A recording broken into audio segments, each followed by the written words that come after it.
my screen.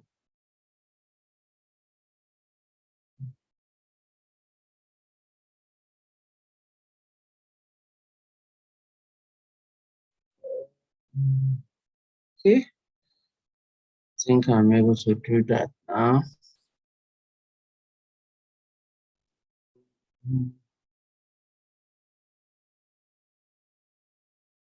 So today we'll be looking at effective communication. I mean, barriers to effective communication in the workplace. So communication is key aspect of resources management in the organization. To effectively manage all the resources in the organization, there must be effective communication process, very, very important. And of course, like unitaries and unitaries managers will tell you that conflicts occur in the organization because of breakdown in communication. So if there are so much barrier to effective communication, and communication is being distorted, communication is being disrupted in the organization, there is high possibility for you to have crisis and conflict within the workplace. And most of the conflicts that occur in the workplace, they occur from uh, the they occur from as a result of certain barriers to effective communication in the workplace. So it is very essential for manager to ensure elimination of all these barriers in order to have free flow of communication between managers and subordinates, and in order to minimize occurrence of conflict within the workplace.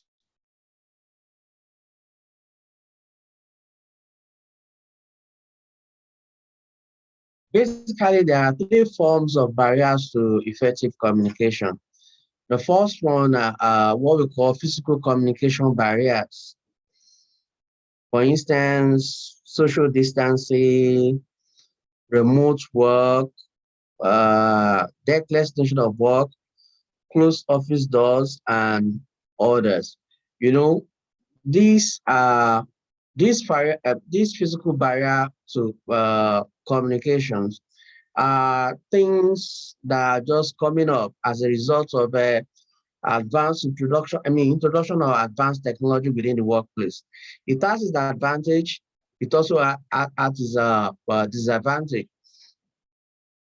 For instance, social distancing as a result of technology implies that a lot of people work remotely from home and they are working for the same organization. So workplace cohesion will be lacking. So that is the essence for the concept of social network analysis in the workplace, that they need to coordinate all the workforce as a team together, because when you work remotely, it's somewhat difficult to work, even though you communicate effectively on using advanced technology, but that physical contact, that physical interaction within the workplace goes a long way to to encourage social interaction at work, and that enables free flow of communication. So in the absence of that, that may likely bring in friction between workers working together as a team, because behavioral aspects of every member of a team also count towards the success of a team. So is a kind of a barrier to effective communication, because people differs in terms of perception. People differ in terms of interpretation. If people in a team work remotely, a particular information is passed down to them, they will have different interpretation of the information. And getting feedback from them may be somehow difficult because they are going to have differences in opinion. But working together physically within the same office, even if there are differences of opinion in terms of interpretation and decoding of the information. They can easily come together, or perhaps through social interaction, and interpret, having a unique or oneness form of interpretation. So we also have emotional communication barriers. This result from emotion, such as mistrust and fear, fear of unknown, fear of lack of job security, fear of income security, especially when it comes to issue of wages and salary. These are some of the emotional communication barriers. Then the last one is language communication barriers.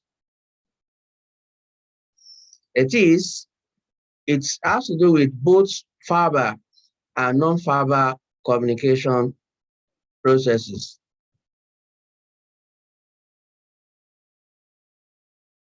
Of course, verbal communication serve as if not properly managed in the organization, can serve as a barrier to effective communication, because organization comprised of a diverse group of people, uh, uh, people from different walk of life, different people from different cultural and ethnic background, different racial background. Verbal communication therefore becomes problem. Now, when you have a Chinese man working in Nigeria, for instance, you are going to realize that the Chinese man will be struggling with English language. But that does not affect his competency. That does not affect his ability to work in the organization, but we continue to struggle with English language. And if you are not a good listener, if you are not somebody that is always accommodating, then you find it difficult to understand and communicate effectively with that person. Or, for instance, you have an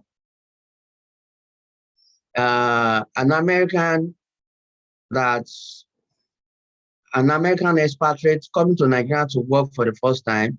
You know, uh, that person is going to have a kind of barrier challenges in terms of communication, because not that it's not a good speaker of English, it's a good speaker of English language, but however, our intonation now becomes problem. Understanding the way we pronounce certain terms, certain words become problematic for him. And for us to also understand the way we pronounce certain terms and words also become problematic for us. So if we're not properly managed, it can create a barrier communication. The non-verbal communication has to do with signs, body language, interpretation of people's attitudes. And each society has different kind of non-verbal communication that are very effective in the workplace. So if you have a diverse work group, the most important thing for you to do is to ensure the understanding of both the verbal and non-verbal communication techniques of each of the member of the diverse team. So basically, barriers to communication can come in three ways: physical, emotional, and language barriers.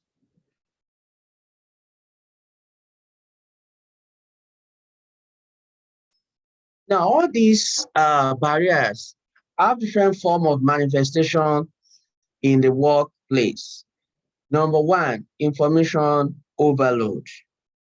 Information overload. Now, when you receive an information or a communication channel, a communication process following a particular channel in the organization from your subordinates,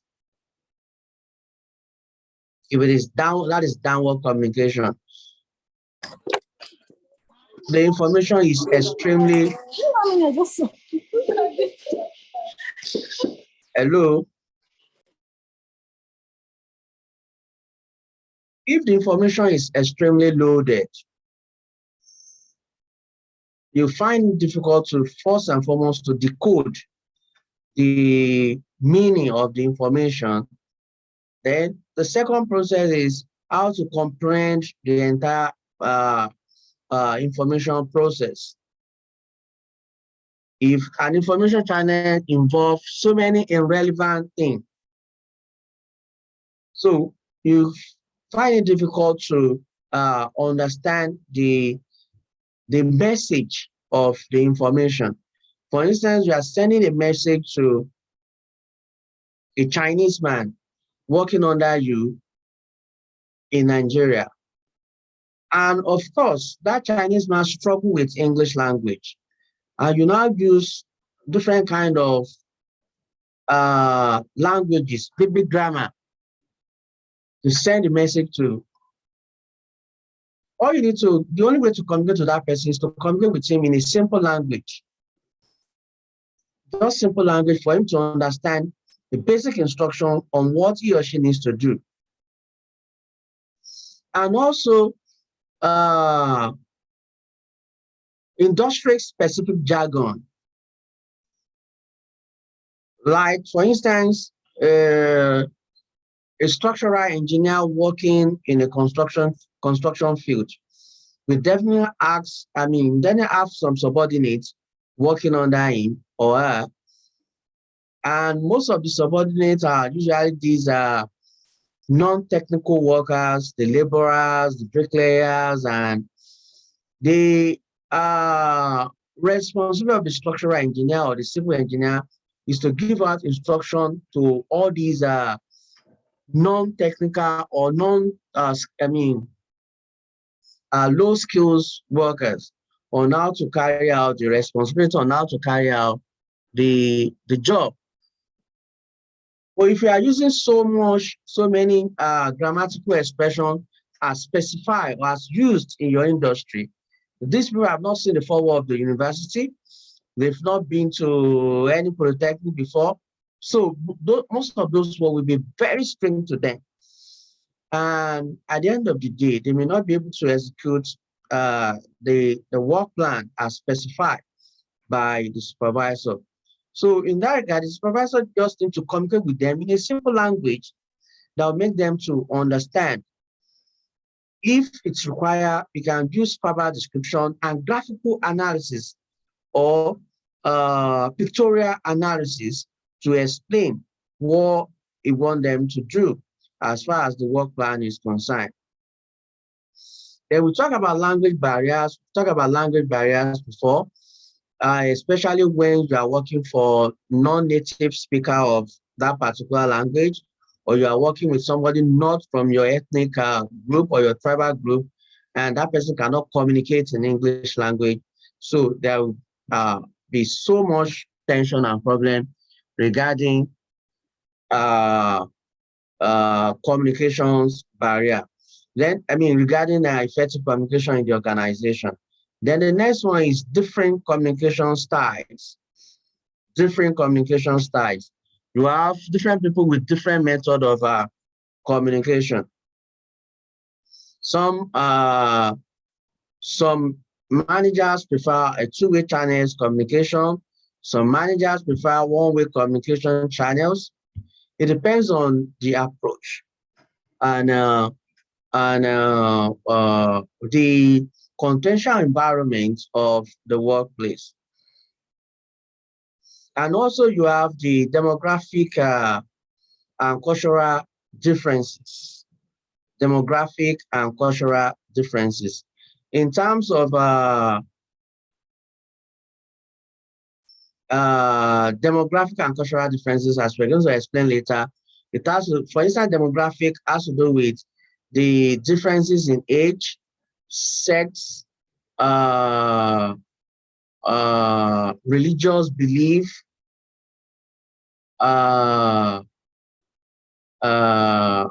tribe, race. That has to do with the demographic manifestation. For instance, you have large number of millennial children working in your organization or the Generation X. working in your organization. Of course, the mode of communication should be mainly through advanced technology because they are born with technology. They prefer you to communicate with them through the social media. Most organizations now have social platform for each department, for each unit, and for each work area because of the large entrant of millennial children and Generation X working in the organization.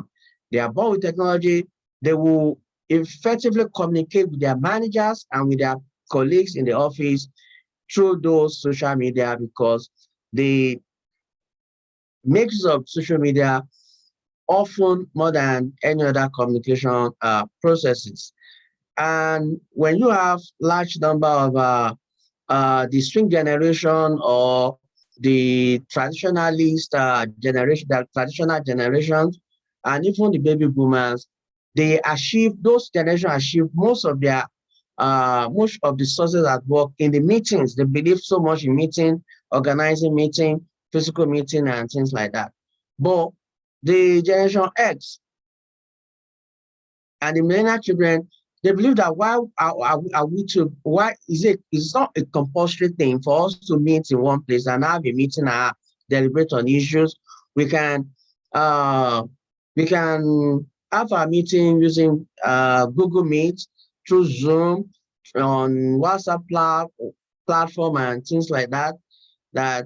So different orientation, and that may likely bring about conflictual things between the old generation and the new generation. The next one is physical disability.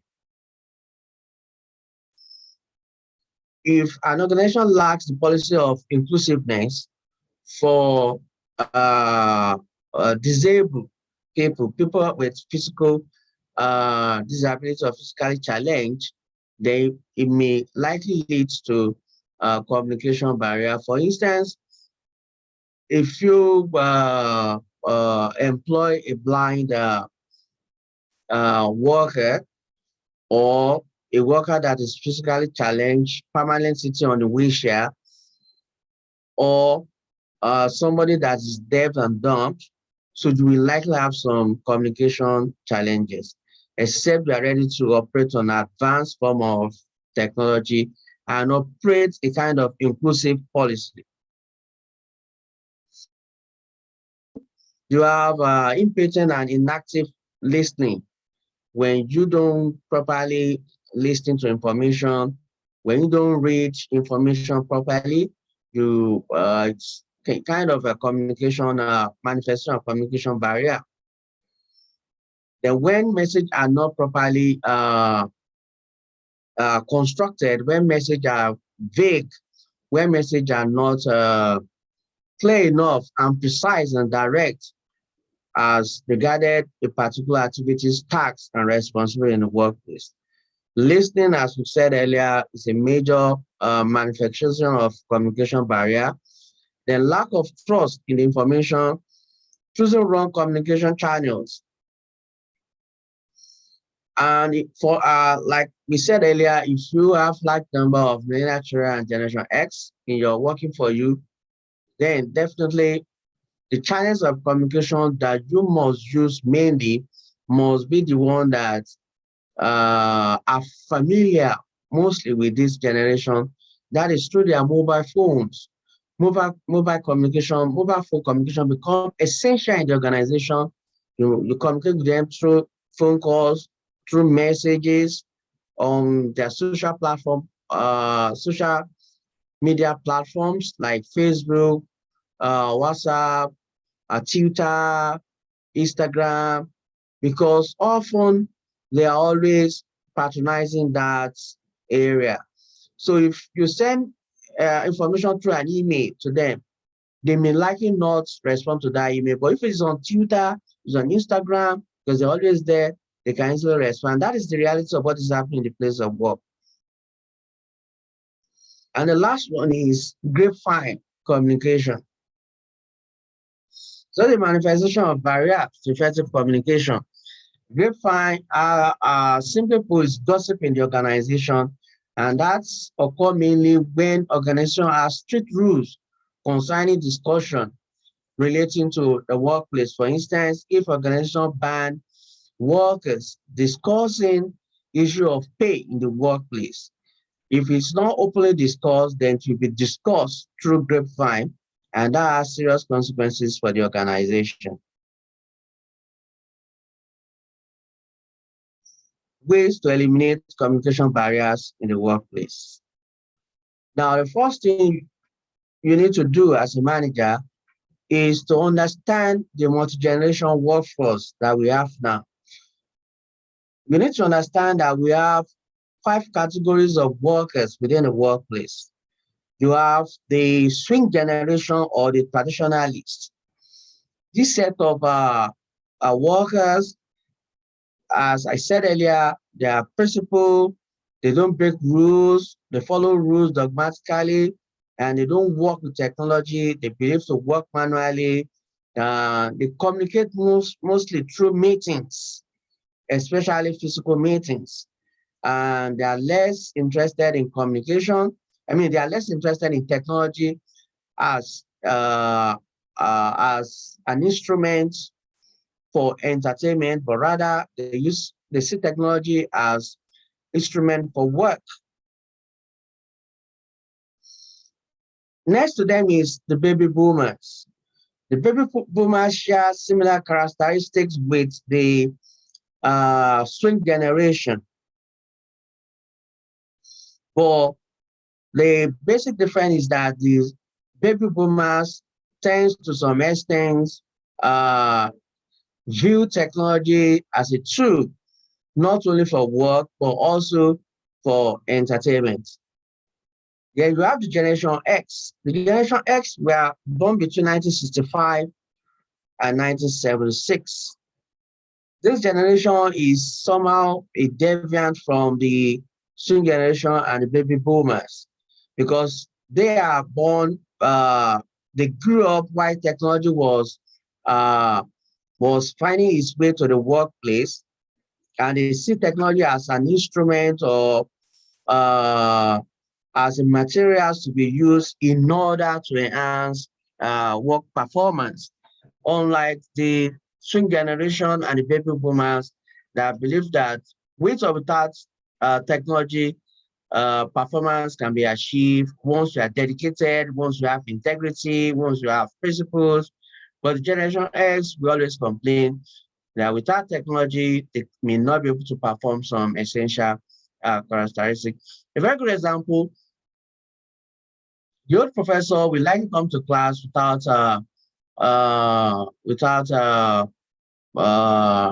projector in the classroom.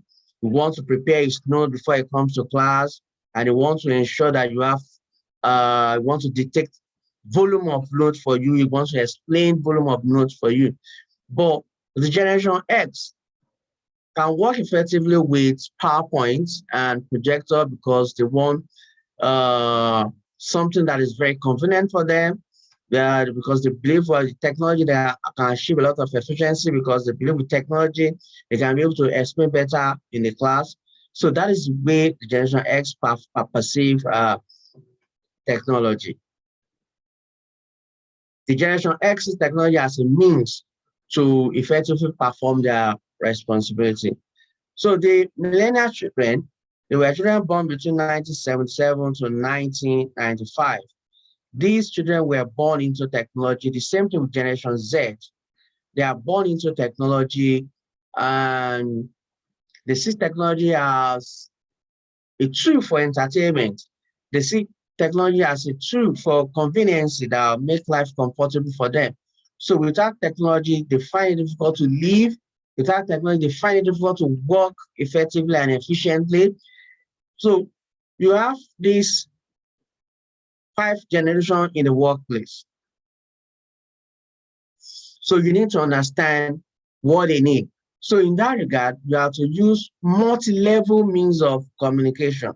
Communication channels that will be suitable for the swing generation, communication channels that will be suitable for the baby boomers, communication channels that will be suitable for Generation X, millennial children, and Generation X. So That is why in most organizations, I'll give an example for University of Lagos now. If there's if management decide if there's need for management to pass an information, there will be notice of that information sent to each lecturer, because we still have the student generation and baby boomers around. So they will always tell you that if you tell us, when I was faculty examination officer, I normally make use of WhatsApp platform to send notice of examination, inflation roster to my colleagues, and some of them were like, some of my old colleagues were like, say, look, that WhatsApp platform, I don't check it out. It's waste of time. I don't normally check it. I need a notice of to that effect. I need that paper roster so that I can pin it to one place in my office. I can only see it in the morning when I come. That the WhatsApp platform for the faculty, that in a month they may not even go there. That they hardly patronize it. So what management has successfully done in UNILAG is to ensure that, okay, we send you letters, the information will pass through WhatsApp, the information will pass through Twitter. UNILAG has a page, UNILAG has an Instagram account, the information will also be passed there. So for the millennial and generation X, that they don't have flair for papers, we pass, they may likely not look at what is in that paper, but definitely they patronize their WhatsApp page every now and then. They patronize their Instagram, Twitter, and so the information can easily be get across. And most often, they patronize all those platforms because you see that they want to post an information or they want to get an information on trending issue going on at that particular. So they're always there. And that is the era of the generation we are. So you have to understand the age differences and the diversity of the age group in order to understand the kind of communication channels to be adopted to disseminate information in order to have a free flow of communication, in order to have two-way communication channels. Now, also, you need to make communication more agile, more constructive in such a way that everybody will benefit, and that is to ensure you have two-way communication channel. Upward and downward should be encouraged in the organization. As we are giving information, always ensure to get information from the members of the organization.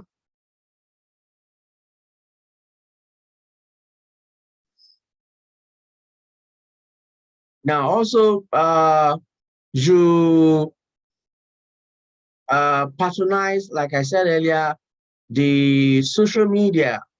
It has become a tool to be used in the organization now, because the a major age group we have in the organization now, they believe so much in the use of social media accounts. And of course, as a manager, you get information across to them easily, often quiet, constructive through those methods.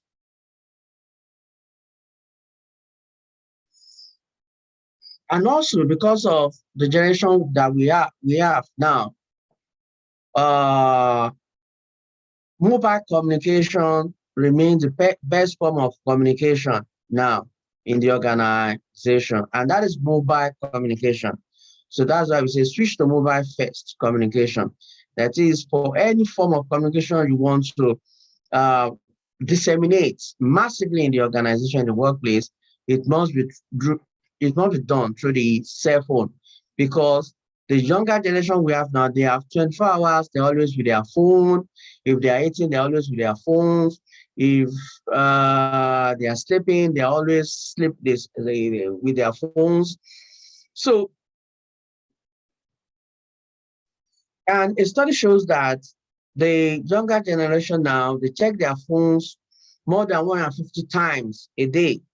So to get their attention, to get the information, you have to patronize that means of communication in order not to have barrier communication. And of course, the mobile device is designed that solve a lot of communication barrier, like language barrier. When you pass an information to somebody that is not a native speaker of your language, like for instance, you have a Chinese working in Nigeria, you send an information through phone, it can easily process the information you sent to me, and the phone will automatically interpret those information in Chinese language. Even if you send a voice note to him through a mobile device, the mobile device can easily interpret perfectly those voice note to the Chinese man or to an Indian man or to a Japanese man. So that is why 99% of information within the workplace now is done through the mobile devices.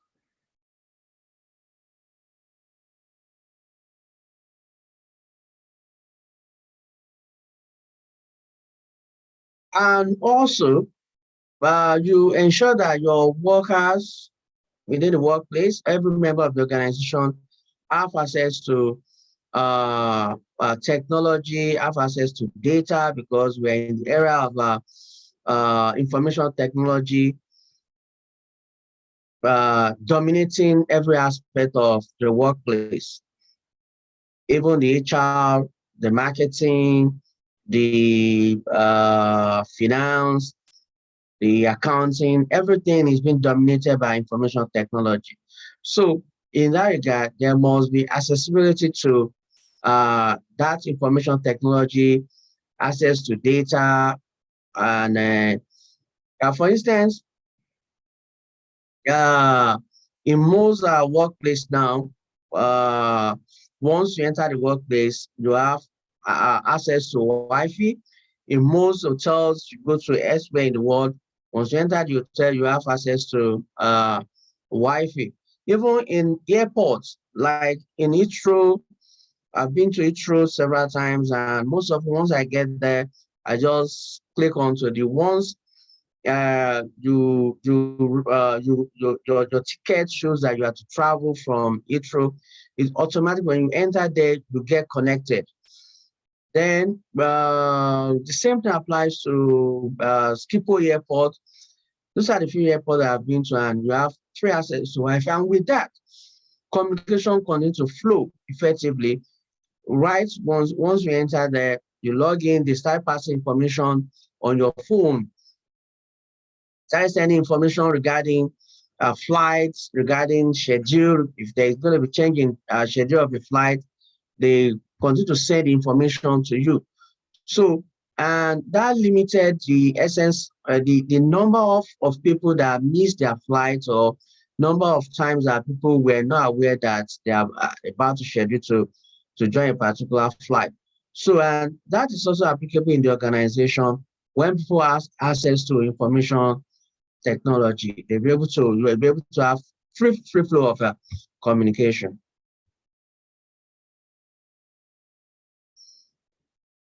Essentially, like I said, technology is very important in overcoming the barriers we have in uh, uh, communication that may likely affect the success of an organization. So information technology is very essential in eliminating all these barriers, because one, it's it can help to create engaging content in the organization. And technology will help you to segment audience to deliver personalized message or information. Uh, it's ensure delivery for optimal timing, create personalized news feed based on the audience preference, connect communication with ultimate business of KPI, measure the impact and success of the management, understand the audience favorite forms of communication and preferred communication channels, like we explained before, drive two-way communication and encourage employees' share of voice, empower leadership to be more approachable, reach the hard to reach audience with the right message at the right time. These are the role technology has played in ensuring effective communication process in the organization.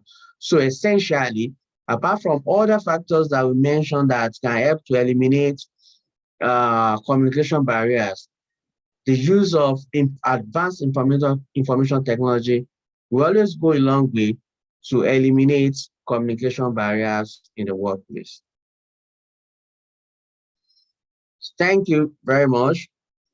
This this is our brief for our discussion on barriers to effective communication in the workplace. We have to understand those barriers which I've mentioned, then how to eliminate those barriers which I've also done. So next class, we're going to look at how to organize meeting in the organization. That will be my last class with you. Thank you very much.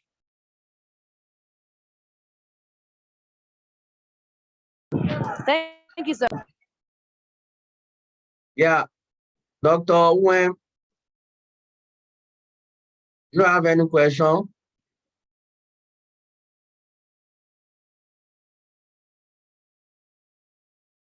Wen?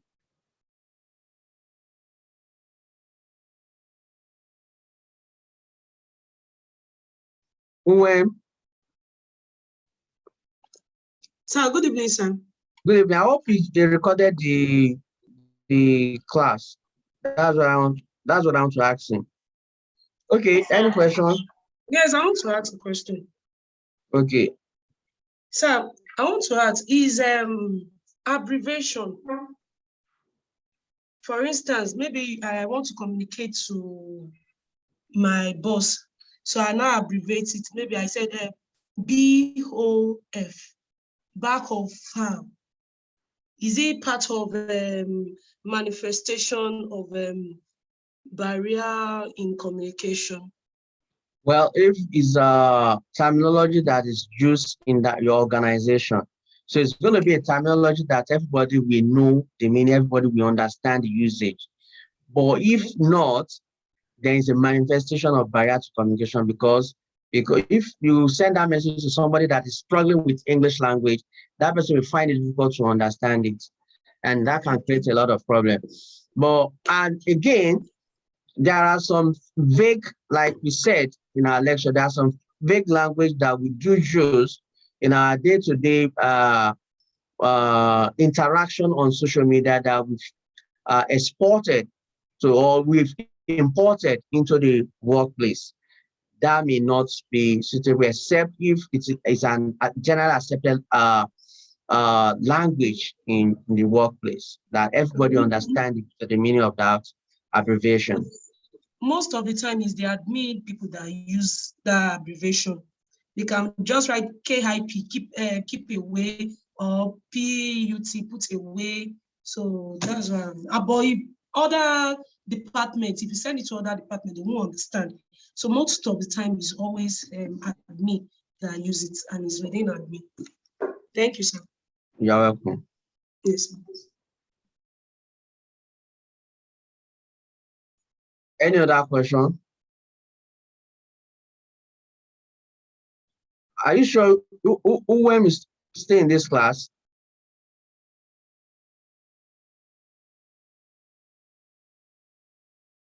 Who assistant class governor? Hello? Sir, good evening, sir. You want to ask a question or you're assistant class governor? I'm the assistant class governor. Okay. Kindly send me your email address to my phone number after the class so I can forward the lecture note to you. And confirm if UM actually recorded the message so that I can also share it with other members of the class that were unable to attend the class.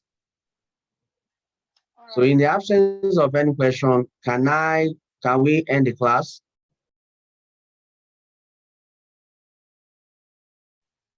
Yes, sir. Okay, thank you very much. I see you next week by the grace of God. Thank you, sir. You're welcome. Thank you, sir. You're welcome. Thank you,